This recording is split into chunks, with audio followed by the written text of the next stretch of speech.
Panibagong araw, panibagong bike day. Nandito tayo ngayon sa Shopwise Bike Fest 2025.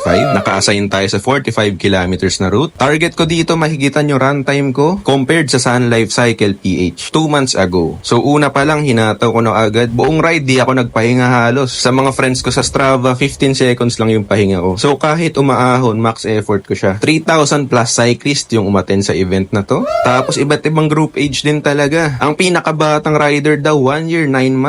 Ang pinakamatandang rider naman 78 years old. So yan, dito hinataw natin yung patag, pasok Vermosa, and then tapos na ang first lap, second lap na tayo. Pero di tayo nakakaramdam ng pagod oh. Medyo puyat ako kasi 3 hours lang tulog ko. Yung iniinom ko pala dito, Energy Eco. Yan, labas ulit ng Vermosa, and then ikot dito sa patag, then balik ulit ng Vermosa pag U-turn, and then natapos na natin yung second lap. Nandito na tayo sa ating final lap. Minake sure ko dito na kondisyon talaga ako. Kaya kung papansin nyo sa ahon, mabilis pa rin yung pacing natin. Nasa 25 to 30 kilometers per hour yung average speed sa ahon. And then pagdating ng dulo, U-turn, tapos walang katapusang atake na naman sa downhill. Buong runtime natin, 1 hour 34 minutes. Mabilis ng 13 minutes compared sa Sun Life. Tapos pahinga muna with Sambazon Acai Bowl. Claim ng groceries galing sa Shopwise. Tapos nag-freshen up lang para sa press conference kasama yung iba pang mga vloggers. Next year ulit.